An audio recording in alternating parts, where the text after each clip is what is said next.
त्यांच्यासाठी चप्पल सोडली म्हणणं इतकी काही चपलीची किंमत कमी नाही. हेडिंग आलं की दिल्लीची एक खाजगी शाळा जगामध्ये टॉप 10 मध्ये आली. बरं. ही काय भानगड आहे जगातलं टॉप 10 म्हणून मी ती कुतूहल म्हणून ते काढून पाहिलं. मग T4 एज्युकेशन बद्दल माहिती घेतली, त्यांची वेबसाईट पाहिली. आपण सरकारी शाळेत चांगलं काम करतो, पण जगात आपण कुठे हे आपण सिद्ध केलं पाहिजे. ते स्पर्धेतूनच होऊ शकतं. तर त्यांनी असं सांगितलं की उरलेल्या 49 शाळांचं एकत्र मतदान केलं तरी तुम्ही त्याच्यापेक्षा जास्त. आता परदेशातल्या शाळा आणि खाजगी शाळा, लाखो शाळा स्पर्धेत होत्या आणि जिंकली सरकारी शाळा. त्यातला बराचसा विषय हा मुलांच्या सल्ल्याने झालेला आहे. मात्र वाबळेवाडीची शाळा उभी करताना इमारत कशी पाहिजे हे सुद्धा मुलांना विचारून केलेले आहे. तर दोन्ही शाळातल्या त्या गावातल्या लोकांना जर तुम्ही विचारायला गेलात ना, ही शाळा कुणाची, तर एक सेम प्रकारचं उत्तर तुम्हाला मिळेल की शाळा आमची.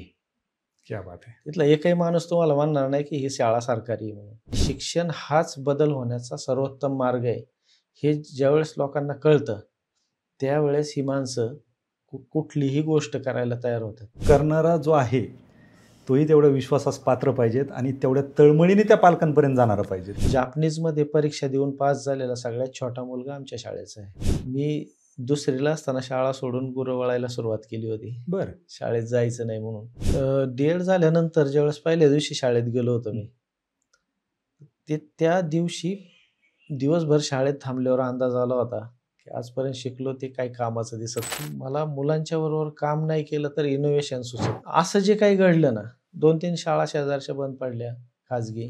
कुणीतरी उठायचं, त्याची शाळा बंद पडली म्हणून त्याने एक तो मुख्य अधिकारी हाताला धरायचा आणि मग दोघांनी षडयंत्र करायचं. तिथं मी बोर्ड असा लावलाय, मी आणि चप्पल इथंच काढा.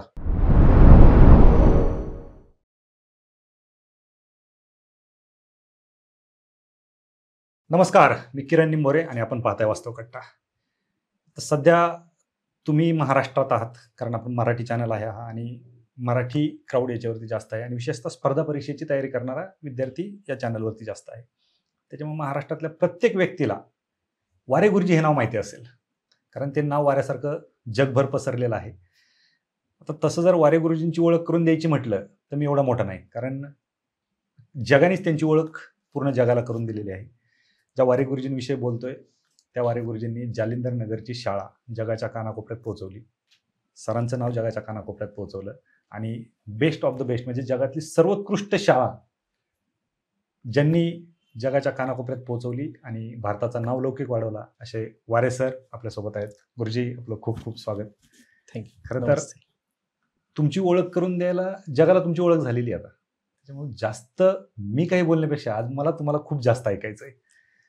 येता येता मी तुमच्या पायाकडे पाहत होतो, तुमच्या पायामध्ये चप्पल नव्हती आणि जे काय मध्यंतरी आरोप प्रत्यारोपाचं सत्र चालू होतं.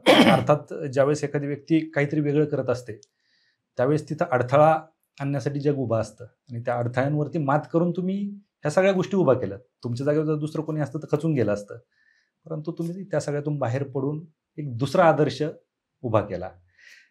चप्पल कधी घालणार? तसं चप्पल काढण्यासाठी वैयक्तिक विषय होता तो. काही असा कुणी अवांतर कुणा एका व्यक्तीसाठी केलंय किंवा काही असातला तो भाग नव्हता. एक मन मोकळं करण्यासाठी किंवा आपण प्रतिक्रिया दिलेली असं स्वतःला समजून सांगण्यासाठी आणि ती जी घुसमट असते ती कमी करण्यासाठी, तिला वाट करून देण्यासाठी तो निर्णय घेतलेला होता. निर्णय घेताना एका गोष्टीचं दुःख मात्र अवश्य होतं की ज्या गतीने आपल्या समाजामध्ये परिवर्तन व्हायला पाहिजे, ज्या गतीने आपला समाजाच्या हितासाठी काही गोष्टी काढायला पाहिजे, त्या हिताच्या गोष्टीत आड येणारे समाजाचे जे आपण ज्यांच्याकडे अपेक्षेने पाहिलं जातं असेच पदाधिकारी अधिकारी जर असतील तर मग काय होणार पुढे जाऊन, त्याची खंत अवश्य वाटत होती. पण आपण व्यवस्थेला दोष देतो ते चुकीचं आहे. व्यवस्थेतली 1-2 माणसं फॉल्टी असू शकतील, बाकी व्यवस्था चांगली असते आणि व्यवस्थेला चांगली माणसं देण्याची जबाबदारी पण आपली. ती कधी कधी नावं ठेवताना आपण विसरतो. तर त्या पद्धतीने जर विचार केला तर त्या 1-2 माणसांसाठी एवढा मोठा निर्णय घेणं, की त्यांच्यासाठी चप्पल सोडली म्हणणं, इतकी काही चपलीची किंमत कमी नाही. आणि त्यांचं काही बरं वाईट झालं म्हणून मी ती परत घालणं, असंही काय? असंही काही नाही. कधी-कधी असं वाटायचं, की ती शक्ती पाहिजे आपल्याला, ती एनर्जी पाहिजे आपल्याला, की आपण पटकन हे सगळं करू शकतो. कितीही संकट आलं त्याच्यावर मात करून आपण पुढे जाऊ शकतो. आणि ती शक्ती किंवा ते सतत आपल्या मनामध्ये ते राहिलं पाहिजे, की काय करायचंय तुम्हाला. तर त्यावेळेस ही चप्पल नसणं मला जास्त फायद्याचं ठरलं होतं. कारण मनातलं कधी त्या चपलेने विसरू दिलं नव्हतं. मग खड्यावर पाय पडला, उन्हात पाय भाजला, वेळोवेळी जाणीव. त्याची वेळोवेळी जाणीव करून दिली होती त्याने. पण मार्गी लागले सगळं. जिल्हा परिषद शाळा जगात पहिली आलेली आहे. बाकीच्या इतर गोष्टींसाठी आरोप प्रत्यारोपाचा जो आपण उल्लेख केला, तर त्या गोष्टींची सिद्धता त्या ठिकाणी झालेली आहे. अर्थात ती सिद्धतेला मी फारसं कधी महत्त्व दिलं नाही, कारण माझी सिद्धता फक्त मीच सांगू शकतो.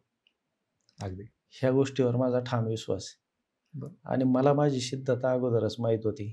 त्यामुळं त्या सिद्धतेला जरी आपण थोड्या वेळ बाजूला ठेवलं, पण जे काम आपल्याला करायचं ते मात्र छान मार्गी लागले. इथून पुढे ते फार चांगलं होईल असं आता लक्षात यायला लागले. आता थांबायचं नाहीये, सगळ्यांनी सोबत पुढे निघायचंय. आणि आता कदाचित काल मंत्री महोदय शाळेत आले होते. बरं.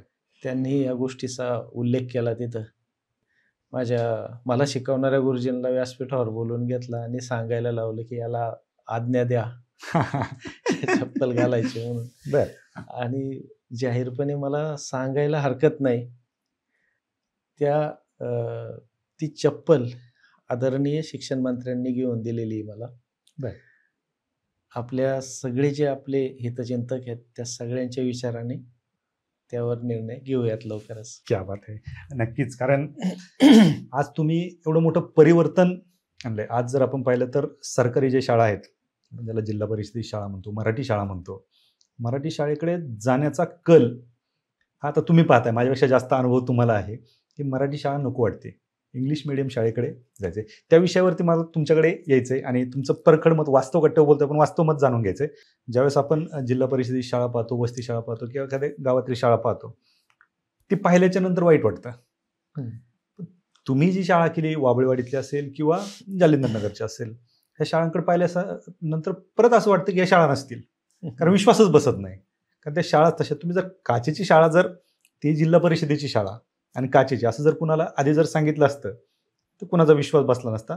एखादा म्हणला असता की रिसॉर्ट बंद पडले, ते दिलं असेल चालवायला, इथपर्यंत लोकांनी चर्चा केली असती. पण तुम्ही ह्या सगळ्या गोष्टी केल्या.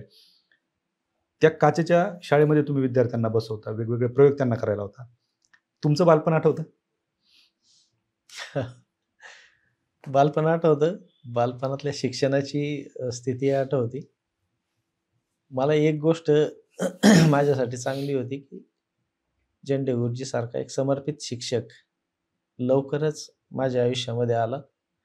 त्याच्या अगोदरची परिस्थिती काही फारशी चांगली नव्हती. मी दुसरीला असताना शाळा सोडून गुरं वळायला सुरुवात केली होती. बरं. शाळेत जायचं नाही म्हणून. पण नंतर ते शिक्षक आले. त्यांचं माझं बॉन्डिंग झालं. मला परत आवड लागली आणि मग मात्र कायमच टॉपचा विद्यार्थी म्हणून माझं शिक्षण पूर्ण झालं. क्या बात है! एक शिक्षक चांगला असेल आणि त्याचं विद्यार्थ्यांचं जर बॉन्डिंग असेल तर काय होऊ शकतं, मी स्वतः अनुभवलेलं आहे. कुठपासून कुठपर्यंत एक गुरं वळायला राहणारा मुलगा तो पुन्हा कायम टॉपर होतो. ही शिक्षक चांगला असला आणि त्याचं विद्यार्थ्याचं बॉन्डिंग असलं, त्याचा हा परिणाम. बरोबर. तर हे मला शिकायला मिळालं, की तुम्ही कसं मुलांच्या सोबत राहिलं पाहिजे. ह्या सगळ्या गोष्टींना आपण अशा पद्धतीने पाहू शकतो.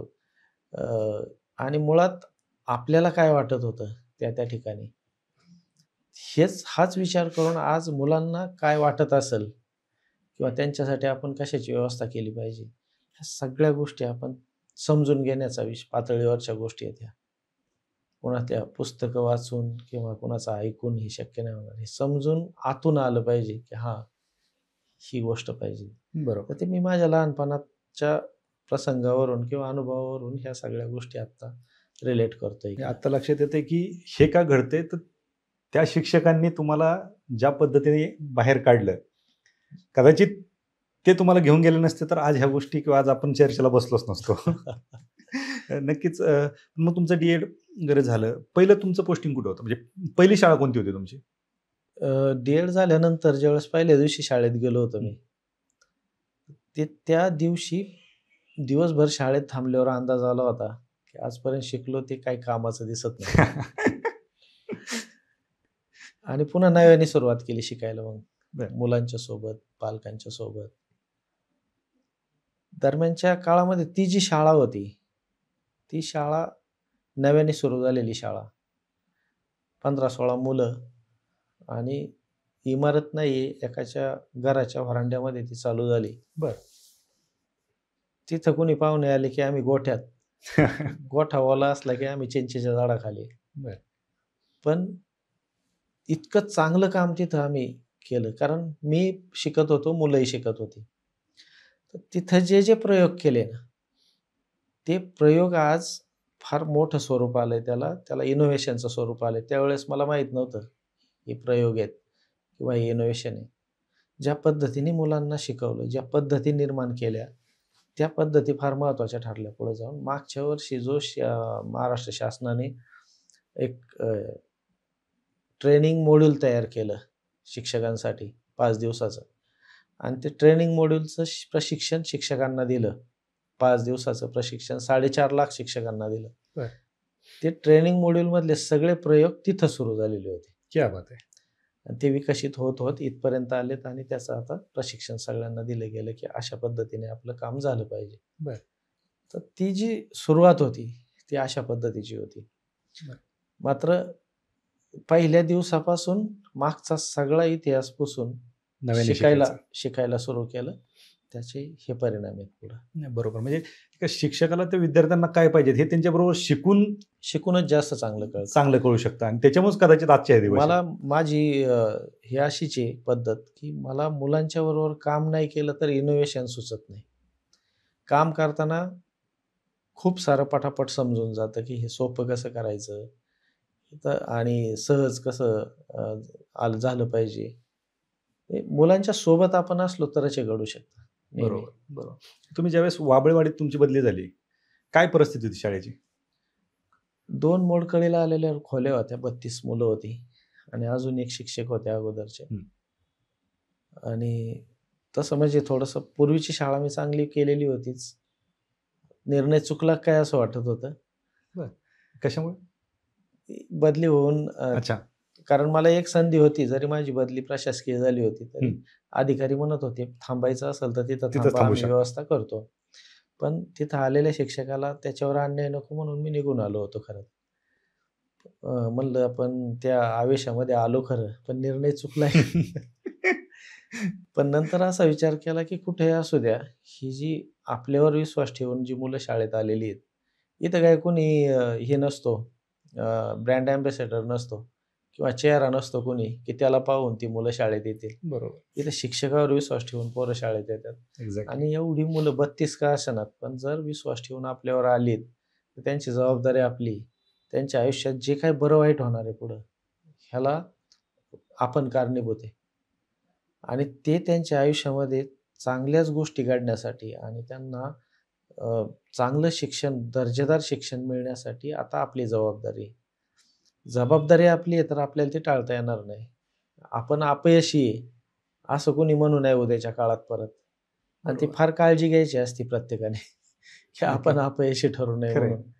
मी तर माझ्या शाळेत आणि माझ्या मुलांना जे कुठलीही तडजोड न करता सर्वोत्तम जे तेच असलं पाहिजे हा माझा आग्रह असतो. कदाचित त्या जागतिक दर्जाची, आंतरराष्ट्रीय दर्जाची ही जी नामांकनं मिळत असतील त्या सर्वोत्कृष्टतेच्या आग्रहामुळेच पुढं घडतात. बरोबर. कारण तो माझा पराभव असतो वैयक्तिक. मी जर त्यांना सर्वोत्कृष्ट नाही देऊ शकलो काही तर. आणि मला सबबही नसतात सांगायच्या तिथं, की मी अमुक एक वाघ मारला असता, पण अमुक झालं नाही म्हणून मी ते करू शकलो. याला काही अर्थ नसतो. बरोबर. तुमच्याकडे क्षमता आहे, तुमच्याकडे बुद्धी आहे, तुमच्याकडे शक्ती आहे आणि स्वातंत्र्य पण आहे, तर मग तुमचं तुम्ही करायचं. काही कुणावर अवलंबून राहण्याची आवश्यकता नसते. बरोबर. आणि ते इच्छाशक्ती पाहिजे आपल्याला. इच्छाशक्ती असली की आपोआप मार्ग जुळून येतात. नक्कीच. आणि कोण उभं करायचं याच्यासाठी? ज्यांची पोरं शिकतात ते आहेत ना. बरोबर. त्यांच्या मुलांची चिंता ते स्वतः सोडून इतरांना कशी असू शकते? एक्झॅक्टली. त्यांना जर हिताची चिंता असेल, जनावराला त्याच्या पिल्लाची चिंता आहे, तिथं माणसं आहेत, त्यांना नसेल का ती? योग्य पद्धतीने आपण कन्व्हिन्स केलं पाहिजे, त्यांना जागृत केलं पाहिजे आणि ह्या कामामध्ये त्यांना सामील करून घेतलं पाहिजे. आणि मग पहा कसं काम उभं राहतं. त्या पद्धतीने मग पुढे करत गेलो आम्ही. बरोबर. कारण तुमची इच्छाशक्ती होती म्हणून त्या गोष्टी तुम्ही त्या तळमळीने समजून सांगू शकले लोकांना, म्हणून ह्या गोष्टी घडल्या. ज्यावेळेस तुम्ही सांगितलं 36 मुलं होते ना तुम्ही गेले त्यावेळेस? 32. त्या 32ची किती मुलं झाली नंतर? थोड्या वर्षामध्येच 721 मुलं झाली. बरं. 32ची. पण त्याच्यापेक्षा एक महत्त्वाची गोष्ट घडली. म्हणजे सरकारी शाळा, जिल्हा परिषदच्या शाळा ह्या आता म्हणजे कमजोर झालेल्या आहेत. खाजगी शाळा त्याला आता खाऊन टाकतील वगैरे, ह्या जो नरेटिव्ह चाललेला होता ना, त्याच्या पार्श्वभूमीवर इतक्या झपाट्याने पट वाढतो. 32चा 721 होतो. आणि आणखी एक महत्त्वाची गोष्ट तिथं घडली, ती अशी होती की 5,000 मुलांची वेटिंग लागली शाळेला. ही गोष्ट कल्पनेच्या पलीकडची होती. 5,000 मुलांचं वेटिंग. 5,000 मुलांची कल्पना कोणी करू शकत नाही जिल्हा जिल्हा परिषदच्या शाळेला 5,000 मुलांची वेटिंग. ती असं जे काही घडलं ना, 2-3 शाळा शेजारच्या बंद पडल्या खाजगी. त्यात एक नको त्याची होती, म्हणून तुम्ही जे पहिल्या प्रश्नाने सुरुवात केली तिथून ते सुरू झालं. तर हा जो एक कॉन्फिडन्स आहे तिथला, आम्ही जाणीवपूर्वक सांगायचो की 18-19 शाळा आहेत, कुठल्याही शाळेत जा, कोणत्याही मुलाला थांबवा, त्याला त्याचं नाव विचारा, त्याचं नाव आम्ही आमच्या वेटिंग लिस्टला दाखवून देतो. आमच्याकडे प्रवेश संपले, आम्ही देऊ शकत नाही, तर खाजगी शाळेला मुलं जात होती. हा एक उलटा प्रवाह आहे, तो आम्ही सुरू केला होता. बरोबर. म्हणजे जिथं कुठं नंबर नाही लागला तर सरकारी शाळांचा किंवा सरकारी यंत्रणांचा विचार केला जातो. तुम्ही उलटं करून टाकलं. आणि तुम्ही जे सांगितलं की आपण पाहतो की काही मूवी असतात, त्या मूवीमध्ये दाखवलेलं असतं की कुणीतरी एखादं चांगलं करत असतं, त्याचा खाजगी संस्थांवरती इम्पॅक्ट होतो आणि नंतर ती कहाणी तीच तुमच्या बाबत घडली. त्याच्यात जायचं नाही, कारण तुम्ही स्वतःला प्रूव्ह नाही केलं, ते जगानेच प्रूव्ह केलं की ही व्यक्ती काय आहे आणि हे काय करू शकतात हे जगाला अख्ख्या माहीत झालं. त्याच्यामुळे त्या गोष्टीत आपल्याला त्या भूतकाळात जायचं नाही. तुमची ज्यावेळेस तिथून बदली झाली वाबळेवाडीतून, ज्यावेळेस तुमची आधी वाबळेवाडीत बदली झाली, त्यावेळेस तुम्ही आधीची शाळा चांगली केली होती, त्यावेळेस तुम्हाला वाटलं होतं अरे आगीतून उठून फुपाट्यात नाही पडले तुम्ही. त्यावेळेस तुम्ही चांगल्या ठिकाणावरून बरोबर फुपाट्यात आले होते. पण त्या फुपाट्यात तुम्ही परत सोनं केलं आणि त्या सोन्यातून तुम्हाला परत बाहेर जायचं होतं. त्यावेळेस काय भावना होती? मला असं एखाद्या गोष्टीचं आकर्षण किंवा असं ममत्व मला त्या बाजूने नाही. शेवटी सरकारी नोकरी, बरोबर, बदली हा अविभाज्य भाग आहे. कुठेही गेलो तरी आपल्याला काम करायचंय. आणि दुसरी एक महत्त्वाची गोष्ट असते त्याच्यामध्ये की एखादं काम पूर्ण झालं असं आपण कधी म्हणतो, तर ते काम आपण उभं केलं, त्याच्या रिप्लिका तयार झाल्या आणि त्याची हँडओव्हरची प्रोसेस पूर्ण झाली. एक्झॅक्टली. वाबळेवाडीमध्ये हे सगळं केलेलं होतं आम्ही फार समाधानी होतो. शाळा उभी राहिली होती, त्याच्या 1.5 लाख शिक्षकांनी शाळा येऊन पाहिली होती. शाळेत रिप्लिका करायचं काम शासनाने स्वीकारलेलं होतं किंवा समाजाने उचललेलं होतं. एक फार मोठी चळवळ उभी राहिली होती. लोकसहभागातून आंतरराष्ट्रीय शाळा, महाराष्ट्रभर ही चळवळ उभी राहिली होती. आणि हँडओव्हरची प्रोसेस, ही सगळी प्रक्रिया ग्रामस्थांकडे मी सोपवलेली होती. त्यांना छोट्या SMCच्या मीटिंगपासून तर सह्याद्री अतिथीगृहाच्या मीटिंगपर्यंत प्रत्येक ठिकाणी मी घेऊन गेलो होतो. त्यांना हे सगळं दाखवून दिलं होतं. आज तिथले ग्रामस्थ असे आहेत, लोकसहभागापासून तर शिक्षण प्रक्रियेबद्दल किंवा शिक्षण पद्धतीबद्दल 2-2 तास बोलू शकतील एवढी त्यांची याच्यामधलं नॉलेज. क्या बात आहे. हे तयार केलं आम्ही तिथं. आणि ग्रामस्थांनाच का तयार केलं, तर त्याला कारण असं होतं की ग्रामस्थच प्रॉपर आहेत, आमच्या बदल्या होणार आहेत. उद्या एक शिक्षक बदलून गेला आणि पाठीमागे शाळा जर तिथं डॅमेज होत असेल, याचा अर्थ आमची सिस्टीम योग्य नाही. असं चालणार आहे का कधी, की एक बँक मॅनेजर होता म्हणून बँक चालली आणि बँक मॅनेजर बदलला मग ती बुडाली? नाही. हे होणार नाही, तिथं होत नाही, कारण ती सिस्टीम आहे. मग आमची का नाही? तर सिस्टीम ही ग्रामस्थ आहेत, हे प्रॉपर आहेत, कायमचे आहेत. कुणीही शिक्षक आला तरी ते सांगतील की अशी शाळा चालू आमची. बरोबर. हँडओव्हरची प्रोसेस पूर्ण झाली होती. काही दुःख नाही वाबळेवाडीतून बाहेर तो पडलो प्रोजेक्ट एक कंप्लीट झाला होता. कंप्लीट झालं होतं आणि बाहेर पडण्याचं दुःख नव्हतं. दुःख म्हणण्यापेक्षा राग एका गोष्टीचा होता, की ती पद्धत योग्य नव्हती. अच्छा. कुणीतरी उठायचं, त्याची शाळा बंद पडली म्हणून त्याने एक तो मुख्य अधिकारी हाताला धरायचा आणि मग दोघांनी षडयंत्र करायचं आणि मग काहीतरी रचना तयार करायच्या आणि आरोप प्रत्यारोपाची राळ उठवायची, प्रतिमा हनन करायचं. कारण आमचं भांडवल प्रतिमा आहे. आमच्याकडे दुसरं भांडवल नसतं. एका शिक्षकाचं सगळ्यात मोठं भांडवल ते सगळ्यात असतं. मोठं भांडवल ते असतं. त्याच्यावर तुम्ही वार करायचे. ती गंमत पाहायची. ज्यावेळेस आम्ही हे सांगायचो, की म्हणजे त्यावेळेस मी उल्लेख करेल, की आदरणीय बच्चूभाऊ कडू रात्रीचे 1:30 वाजता शाळेत आले होते आमच्या इथं. बरोबर. त्यावेळेस 700-800 माणसं बसलेली पाहून ते म्हणले होते, "आता सांगू नका काही, माझ्या लक्षात आलं.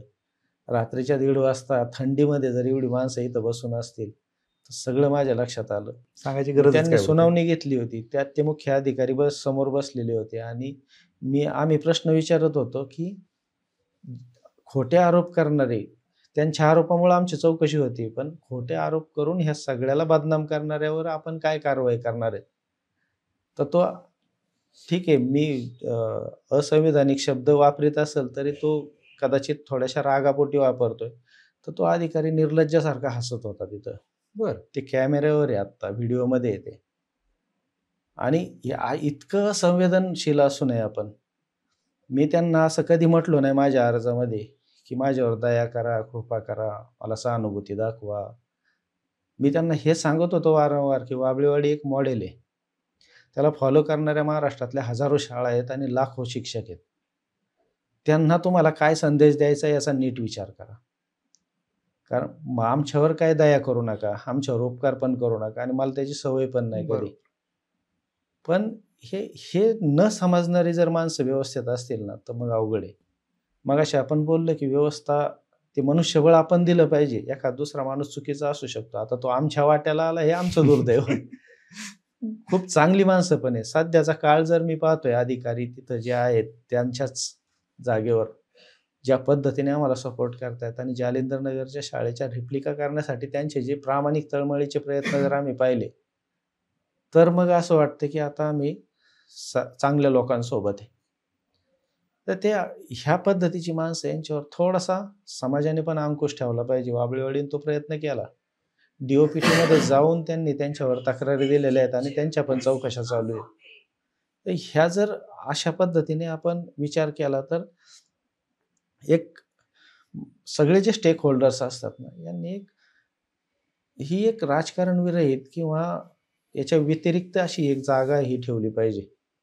पुढच्या शाळेत मी बदली होऊन गेलो ना, तर तिथं मी चप्पल स्टँडच्या तिथं एक बोर्ड लावून ठेवलाय. माझ्या मागच्या अनुभवानुसार. तिथं मी बोर्ड असा लावलाय, मी आणि चप्पल इथंच काढा. क्या बात है! तो इथून पुढे नका आणू, शाळेचं नुकसान होतं त्याने.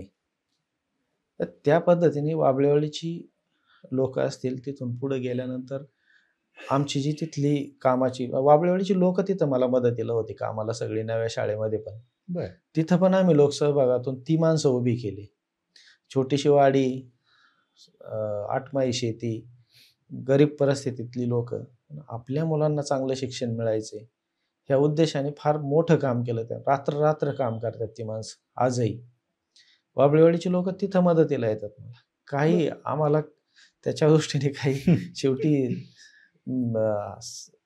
भारत माझा देश आहे. ते वाबळेवाडी असू, जालिंदर नगर असू, बरोबर. आम्हाला तिथून एक करायचंय फक्त, सगळ्यांचा उद्देश कॉमन. म्हणून आम्हाला म्हणतोय, की फक्त एक शाळा उभी केली असं न होता अशा पद्धतीच्या अनेक शाळा उभ्या राहाव्यात. ह्या व्यवस्थेचा अनेक मुलांना फायदा व्हावा. त्यांना गुणवत्तापूर्ण शिक्षण मिळावं. त्यांची जडणघडण चांगली व्हावी. एक देशप्रेमी परिपूर्ण नागरिक तयार व्हावा. हा प्रामाणिक आमचा त्याच्या पाठीमागचा उद्देश आहे.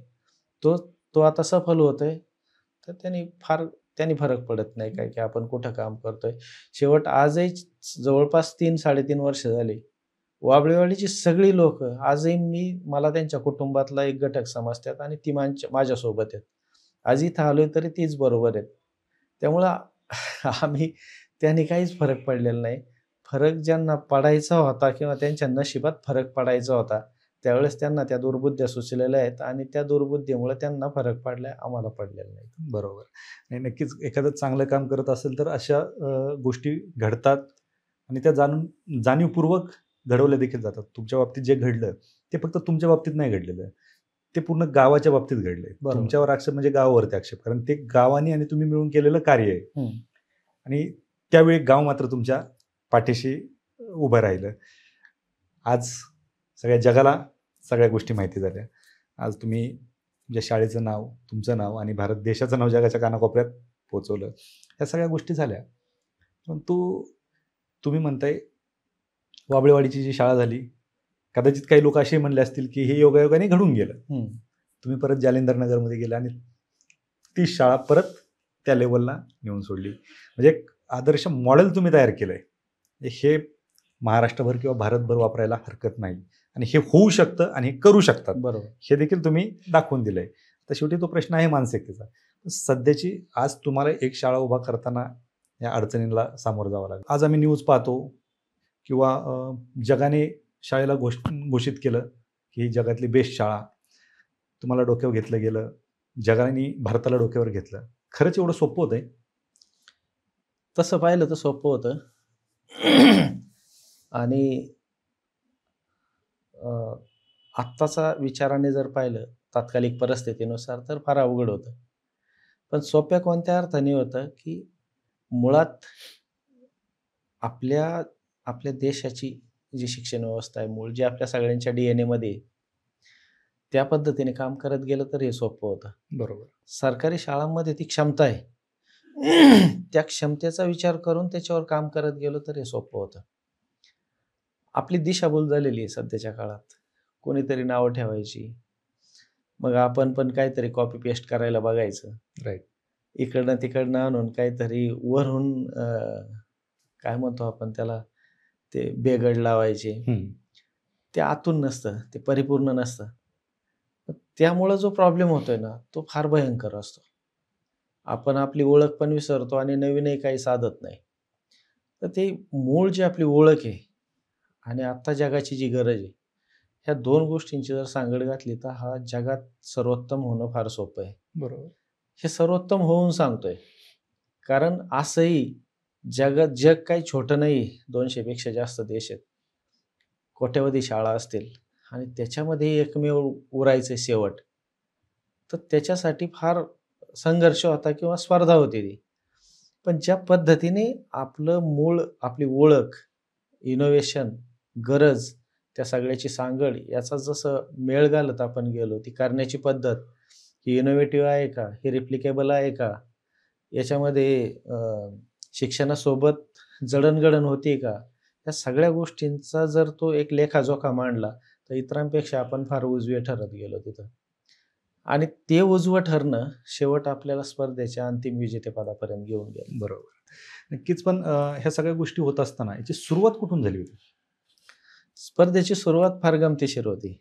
कुठंतरी एक ऑनलाईन बातम्या वाचत बसलो होतो आणि एक हेडिंग आलं की दिल्लीची एक खाजगी शाळा जगामध्ये टॉप 10 मध्ये आली. बरं. ही काय भानगड आहे जगातलं टॉप 10 म्हणून मी ती कुतूहल म्हणून ते काढून पाहिलं. मग T4 एज्युकेशन बद्दल माहिती घेतली, त्यांची वेबसाईट पाहिली.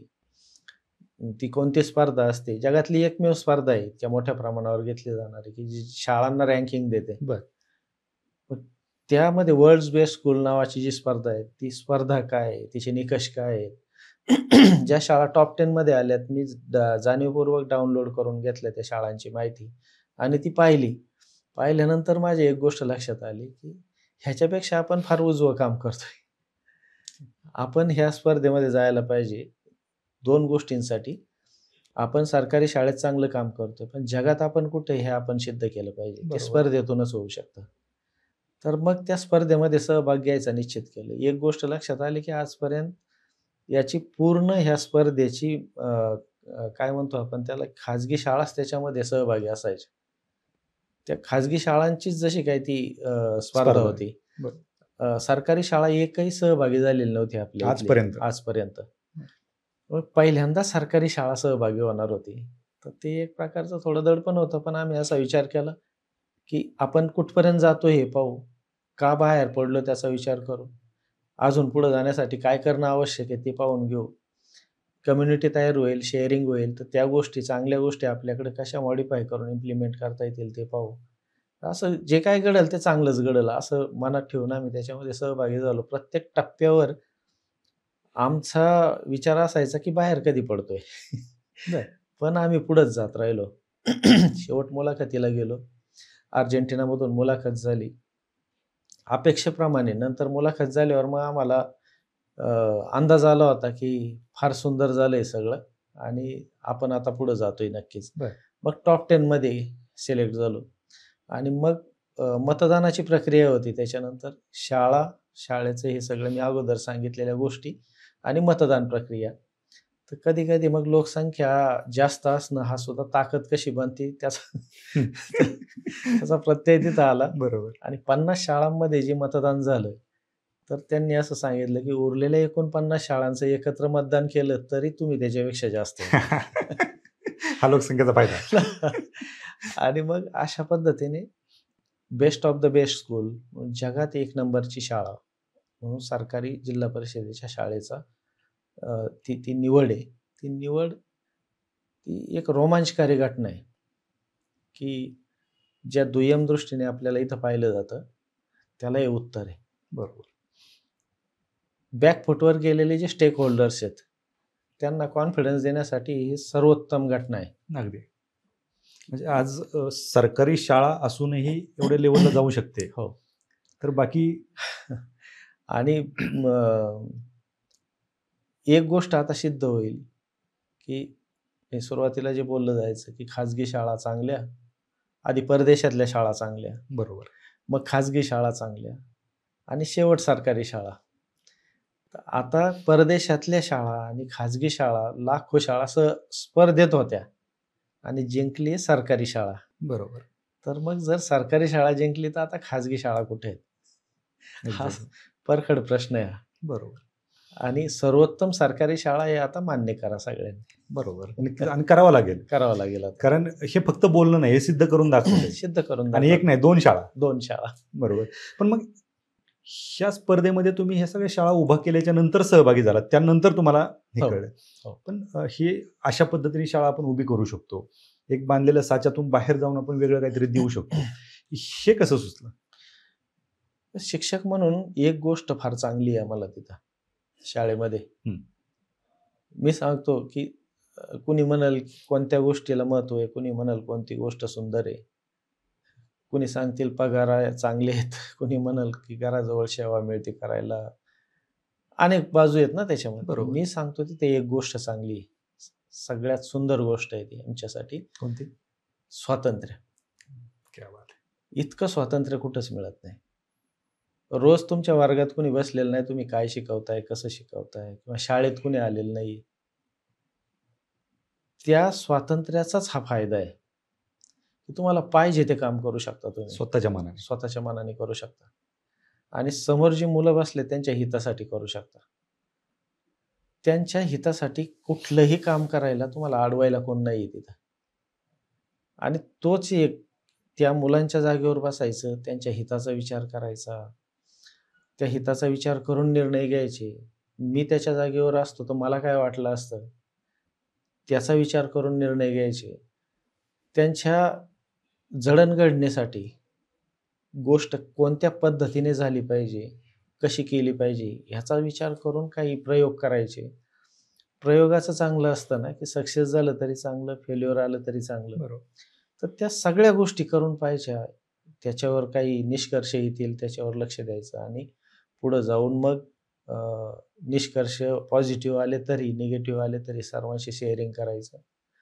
अशा पद्धतीने ते काम उभं राहत गेलेले आहे आणि त्यातला बराचसा विषय हा मुलांच्या सल्ल्याने झालेला आहे. बरं. आपण फार कौतुकाने म्हणतो की मुलांना केंद्रस्थानी आणलं पाहिजे शिक्षणाच्या, पण हे करणं फार अवघड असतं. बरोबर. मात्र वाबळेवाडीची शाळा उभी करताना इमारत कशी पाहिजे हे सुद्धा मुलांना विचारून केलेले आहे आम्ही. बर. आणि ते तितकं तुमचं बॉन्डिंग असायला पाहिजे तेही महत्वाचं आहे. मुलांशी. आणि मग आपोआप तुम्हाला ते मेसेज मिळत जातात. मुळात चांगली शिक्षण पद्धती कोणती किंवा चांगली व्यवस्था कोणती हे जर ठरवायचं असेल किंवा निर्माण जर व्हायची असेल तर काही करायची गरज नाही, फक्त मुलांची मेसेज पकडता आले पाहिजे, तेवढा आपला रिसिव्हर चांगला पाहिजे. तिथूनच येत असतं सगळं आपल्याला. बरोबर. आणि त्या पद्धतीने आपण करायचं असतं. हे कोण जुन्या काळात कोणताच शिक्षण तज्ज्ञ किंवा मानसशास्त्र तज्ज्ञ काय म्हणलाय त्याच्यावर चालत नाही आता काय. किती दिवस त्याच्यावर चालवायचं? नाहीच. आणि पुस्तकामध्ये जे लिहिलेलं असतं त्याच्या व्याख्या वगैरे हे मला वाटतं एजबार झालेलं आहे सगळं. बरोबर. आत्ता ह्या घडीला समोरच्यांच्या मनात काय चाललेलं आहे आणि त्यांच्या हिताचं काय आहे, तिथल्या तिथं ठरवावं लागतं, तिथल्या तिथं निर्णय घ्यावा लागतो. तो फार सोपा असतो निर्णय घ्यायला. त्याच पद्धतीने केलं आणि ह्या शाळा उभ्या राहिलेल्या आहेत. क्या बात आहे. पण मग आता ही जी शाळा आहे, एकतर आपण पाहिलं की ह्या जिल्हा परिषदेच्या शाळा आहेत छोट्या गावांमधल्या, 2 खोल्यांच्या शाळा, एकच शिक्षक 4 वर्गांना, जागा कमी असते. ते जागा घेऊन, जागा डेव्हलप करून ती शाळा डेव्हलप करण्यापर्यंत मग हा कसा प्रवास होता? एकतर जे दोन्ही शाळा असू द्या, आमच्या वाबळेवाडी किंवा जालिंदरनगर, ह्या दोन्ही शाळातल्या त्या गावातल्या लोकांना जर तुम्ही विचारायला गेलात ना ही शाळा कुणाची, तर एक सेम प्रकारचं उत्तर तुम्हाला मिळेल की शाळा आमची आहे. क्या बात आहे. तिथला एकही माणूस तुम्हाला म्हणणार नाही की ही शाळा सरकारी आहे म्हणून. सरकारी आहे म्हटलं की मग हे सगळं सरकारने केलं पाहिजे. बरोबर. आता अर्थात तुम्ही जो उल्लेख केला जागा किंवा शिक्षक वगैरे ह्या गोष्टींचा, तर एखादी शाळा, खाजगी शाळा जर कोणाला उभी करायची असेल तर 3 महत्त्वाच्या गोष्टी आहेत त्याच्यामध्ये. एक तर त्याला जागा पाहिजे, अवघड गोष्ट आहे. बरोबर. इमारत बांधली पाहिजे आणि शिक्षकांचे पगार. ह्या 3 सगळ्यात अवघड गोष्टी आहेत शाळा उभी करायला. Exactly. याच्या पलीकडे आहे का काही फार मोठ्या गोष्टी अशा? नाही. सरकारी शाळेची एक गोष्ट चांगली आहे, ह्या 3ही गोष्टी इनबिल्ट आहेत सरकारकडून. आता जेवढं छोटं काम राहते तेवढं गावकऱ्यांनी आणि शिक्षकांनी एकत्रित येऊन ते पॉलिशिंगचं काम करायचं, एवढंच काम शिल्लक राहतं तिथं. तिथं जर आम्हाला पटसंख्या वाढते, जागा पाहिजे, तर मग शाळा आमची आहे म्हणणाऱ्या लोकांनीच उभी करून द्यायची, ती जागा उपलब्ध करून द्यायची. वाबळेवाडीला पण दिली. 2-4 मिनिटाच्या चर्चेत बर. वाबळेवाडीला जागा उपलब्ध झाली. जालिंदरनगरला पण दिली. 1 मिनिट नाही लावित लोक निर्णय घ्यायला. हा काय अमुक गोष्ट लगेच करा. कारण आपल्या मुलांना कसं शिक्षण मिळते आणि त्याच्यात त्यांचं काय हित आहे हे ज्यावेळेस लोकांच्या लक्षात येतं आणि शिक्षण हाच बदल होण्याचा सर्वोत्तम मार्ग आहे हे ज्यावेळेस लोकांना कळतं, त्यावेळेस ही माणसं कुठलीही गोष्ट करायला तयार होतात. बरोबर. थोडंसं विनोदाने सांगतो, तुम्ही जर सांगितलं की तुमच्या पोरांच्या हितासाठी तुम्ही डोक्यावर उभं राहिलं पाहिजे, उभी राहतील लोक. नक्की. हे मी का सांगतोय की हे शिक्षकांनी समजून घेतलं पाहिजे की मुलांच्या हिताला आणि पालकांच्या अवेअरनेसला आपण जर जोडलं तर कुठलीही शाळेची गोष्ट करायला ती माणसं तयार होती. अगदी. नक्कीच. पण हे करणारा जो आहे तोही तेवढ्या विश्वासास पात्र पाहिजेत आणि तेवढ्या तळमळीने त्या पालकांपर्यंत जाणारा पाहिजे. नाही, ह्या गोष्टी तर पाहिलंच जातं ना, हे सोन्यासारखं आहे. बरोबर. सोनं जरी असलं तरी त्याला अग्निपरीक्षा द्यावी लागतं, ॲसिडमध्ये टाकतात, मग त्याला काही झीज होती का, त्याला काही भंग होतोय का, त्याचंही पाहिलं जातं. आणि जर सगळ्या परीक्षांना टिकलं तर मग कानात घातलं जातं, नाकात घातलं जातं, डोक्यावर मिरवलं जातं, हे सोनं आहे म्हणून सिद्ध होतं. बरोबर. शिक्षक म्हणून आमची पण अग्निपरीक्षा असते, ती असते विश्वासाची, त्यागाची, जबाबदारीची, संवेदनशीलतेची, माणुसकीची. हे आमच्या परीक्षेचे क्रायटेरिया आहेत आणि आम्हाला पण चेक केलं जातं. पण ज्यावेळेस आमची परीक्षा पूर्ण होती आणि आम्ही सिद्ध होतो त्यावेळेस मग गुरुजी म्हणाल तसं गाव चालतं. बरोबर. लोक चालतात त्यांच्या पायाने, बघतात मग गुरुजीच्या डोळ्याने. नक्कीच. कारण एकदा तुम्ही स्वतःला सिद्ध करून दाखवलं की गाव तुम्ही म्हणता त्या दिशेने. आणि पहिल्यापासून आपण पाहतोय की गावामध्ये एक तर शिकलेला शिक्षकच असायचा, शिक्षक म्हणलं तर गाव त्याच्या मागे चालायचं. बरोबर. परिस्थिती बदलते. तुमच्यासारखे जर शिक्षक समजून सांगत असेल आणि लोकांना जर विश्वासात घेत असतील आणि त्याचे जर रिझल्ट लोकांना दिसत असतील तर का डोक्यावर घेणार नाहीत. बरोबर. ह्या सगळ्या गोष्टी होत असताना म्हणजे ज्यावेळेस तुमच्या शाळांविषयी तुमच्याविषयी आम्ही ज्यावेळेस वाचत होतो, मला वाटतं मला 5वी नंतर इंग्लिश आलं. कदाचित तुमच्या वेळेस 7वी नंतर आलं असेल किंवा 5वी नंतर आलं असेल. म्हणजे इंग्लिशचा बाऊ करणारे आपण, तुम्ही जापनीज लँग्वेज शाळेत त्या विद्यार्थ्यांना शिकवता ते 6, 7, 8 वर्षाचे. तर याच्यामध्ये अ, काळाची गरज म्हणून आज मल्टीलिंग्वल होणं गरजेचं आहे. हे पूर्वीचा काळ थोडा शांततेचा होता, कमी वेगाचा होता. तिथपर्यंत चालून गेलं. आता ते नाही चालणार. बरोबर. इतका शांत किंवा इतका सैलपणा आता नाही चालणार. इंग्रजीच्या बाबतीत सुद्धा आपल्या शाळांना जो फटका बसला किंवा सरकारी शाळेची मुलं इंग्लिश मीडियमच्या शाळेला गेली, याला कारण पण आपल्या मुलाला इंग्लिश बोलता आलं पाहिजे, तर त्याचं हित होईल. हा जो गैरसमज आहे पालकांचा, पण त्याला गैरसमज म्हणू पण हरकत नाही. तो गैरसमज दूर करण्यापेक्षा त्यांना जी अपेक्षा आहे की आपल्या मुलाला इंग्लिश आलं पाहिजे, ते इंग्लिश शिकवणं सोपं आहे गैरसमज दूर करण्याऐवजी. तर ते त्या दर्जाचं इंग्लिश शाळेत झालं पाहिजे. मग नुसत्या इंग्लिशनी भागणार नाही. तर जपान, जर्मनी हे जे देश आहेत आपण इथं पाहतोय किंवा जगात सगळ्यात जास्त स्पॅनिश बोलली जाते. आपल्या मुलांना जर आपल्याला ग्लोबल बनवायचं असेल, त्यांना जागतिक दर्जाचं शिक्षण द्यायचं असेल, त्यांच्या करिअरच्या संधी देशाबाहेर जाऊन जरी त्यांना मिळवता आल्या, तरी त्या क्षमतेचं जर आपल्याला बनवायचं असेल, ह्या भाषा मुलांना शिकवणं गरजेचं आहे. त्या भाषा शिकवल्या तर ती क्षमता आपोआप त्यांच्यामध्ये डेव्हलप होते. बरं, भाषा फक्त भाषा नसते. त्याच्या पाठीमागं इतिहास असतो, संस्कृती असते, विचार करण्याची पद्धत असते. ह्या सगळ्या गोष्टींनी मुलं फार त्यांची डेव्हलपमेंट, ओव्हरऑल डेव्हलपमेंट होते त्यांची. जागतिक भाषाच फक्त शिकवायची गरज आहे का? तर आपल्या भारतीय भाषा पण शिकवायची गरज आहे. बरोबर. आपण फार कौतुक असतं आपल्याला की विविधतेमध्ये फार एकता आहे आमच्या इकडं. आणि सारे भारतीय माझे बांधव आहेत.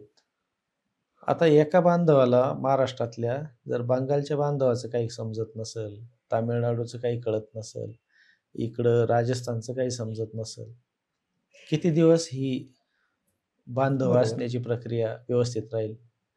बांधव मानण्यापेक्षा त्याला भाऊबंधकी म्हणता येईल, की सोबत आहेत, एकमेकांचे आहेत, पण बोलत नाहीत.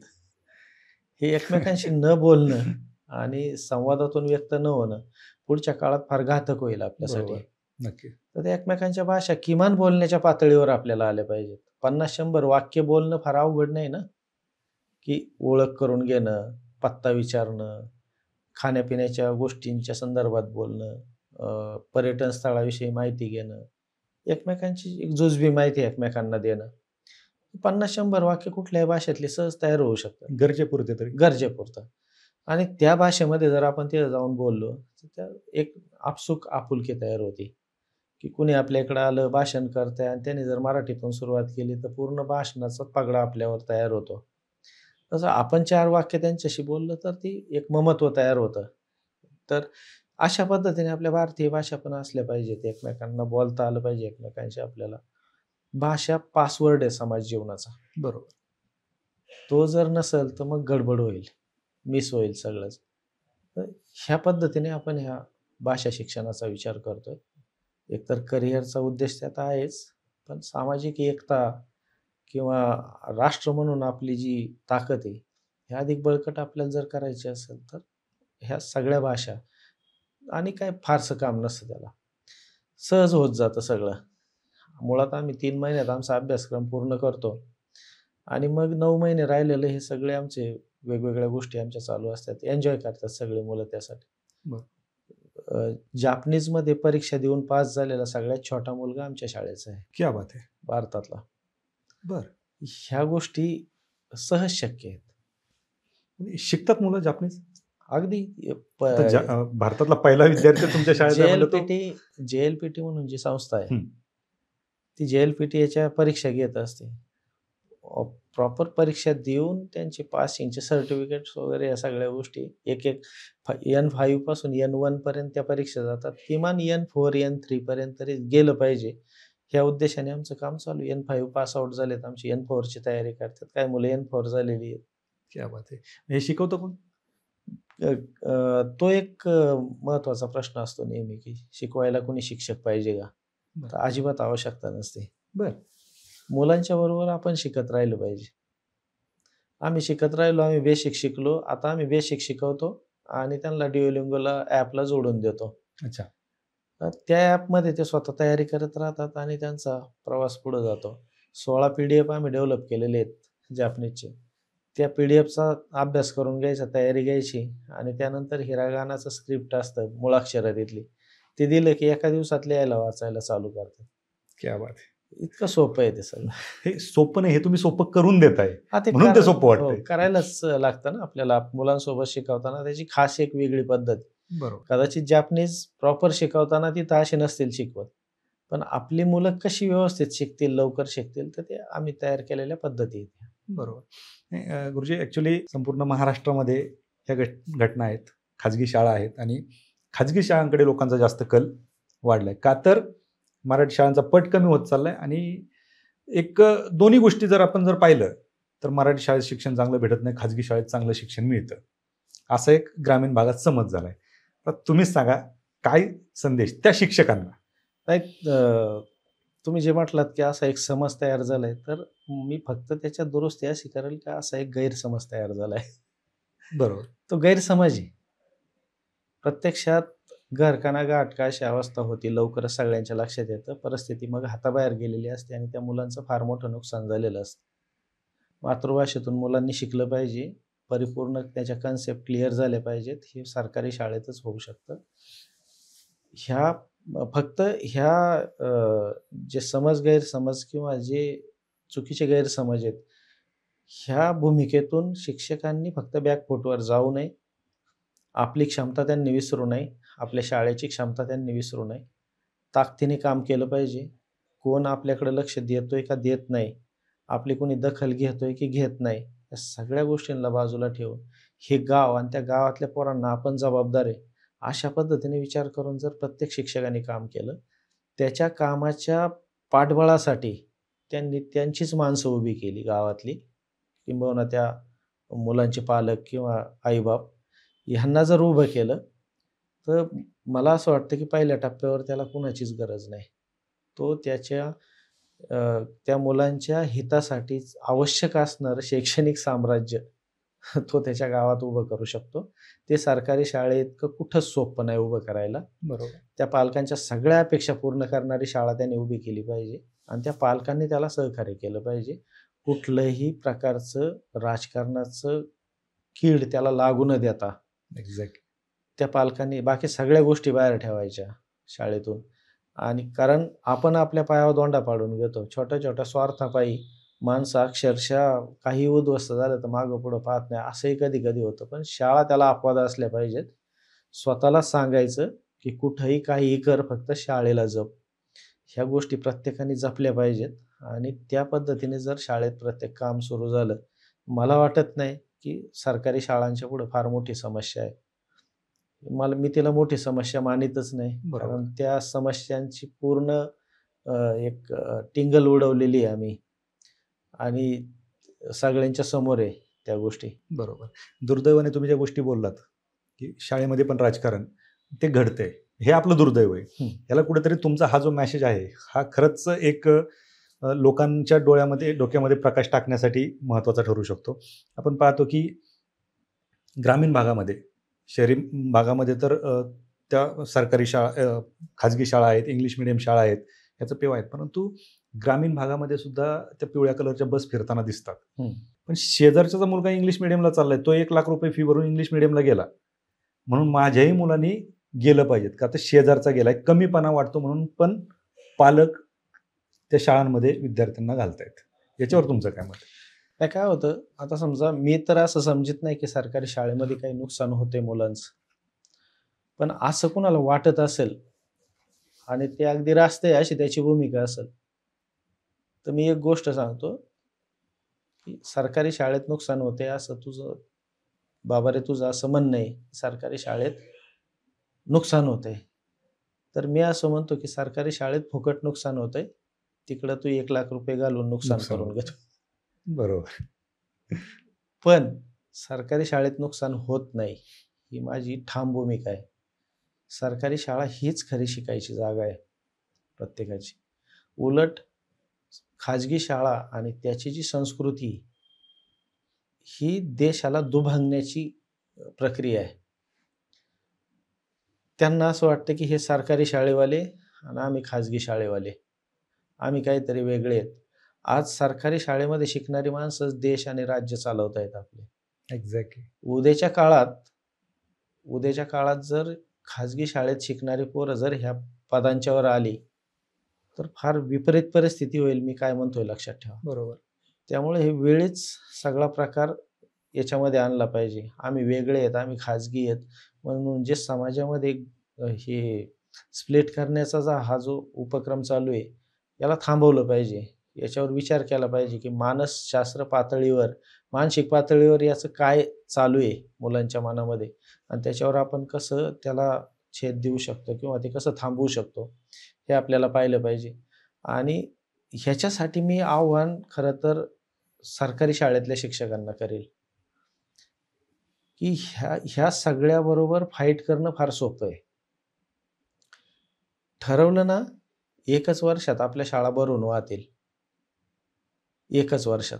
1च वर्ष काम करायचंय. गावकऱ्यांना विश्वासात घ्यायचंय, त्यांचं पाठबळ घ्यायचंय आणि आपला विश्वास त्यांना द्यायचा. 1च वर्षात सगळं चित्र बदलून जाईल. उलटी गंगा वाहायला सुरुवात होईल आणि सरकारी शाळा भरून वाहतील परत. आणि हे 1 वर्षात मी का म्हणतोय तर जालिंदर नगरची शाळा 0 ते आंतरराष्ट्रीय दर्जाची शाळा ही 7 महिन्यात केलेली आहे. क्या बात आहे. फेब्रुवारीत कामाला सुरुवात केली आणि 5 सप्टेंबरला जिल्हा परिषदचा अध्यक्ष चषक जो 4,500 पैकी सर्वोत्तम शाळेला दिला जातो तो आमच्या शाळेत मिळवलाय. ग्रेट. 7 महिन्यात. सामान्य लोकांना सोबत घेऊन आमच्या. हे 7 महिन्यात होतंय, 1 वर्षात करू. 1 वर्षात हे होतंय. बरोबर. आता ते उदाहरण आहे म्हणून ते 1 वर्ष मी म्हणतोय. पण एका वर्षात महाराष्ट्राचं चित्र आपण बदलू शकतो. गरज शिक्षकांनी आणि सर्वसामान्य जे समाज आहे आपला त्यांनी मनावर घेण्याची आवश्यकता आहे. नक्कीच. कारण याच्यासाठी आता नवीन काही करायचं नाही. मॉडेल तयार झालंय. हो. आणि हे सक्सेस होतंय.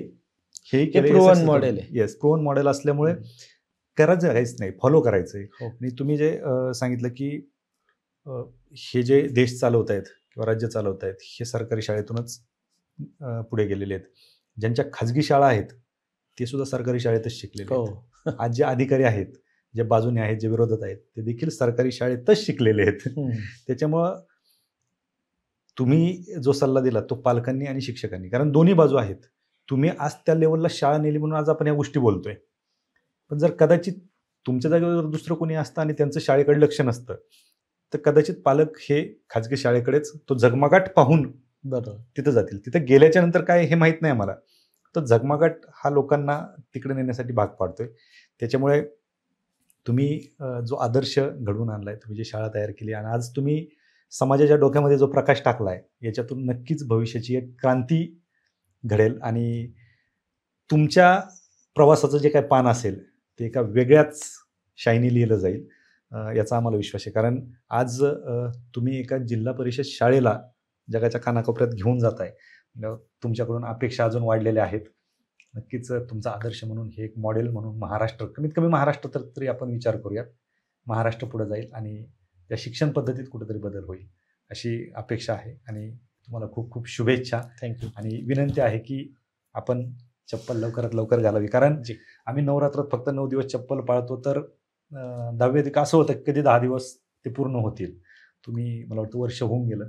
4 वर्ष होऊन गेले आणि तुम्हाला खुद्द शिक्षण मंत्र्यांनी देखील विनंती केलेली आहे. त्यांनी तुम्हाला चप्पल घेऊन दिलेली. त्यांच्या विनंतीचा मान तुम्ही गावकऱ्यांचा मान राखताल अशी अपेक्षा आहे. आपण वास्तव कट्ट्यावरती आलात त्याबद्दल मनपूर्वक आभार. थँक्यू.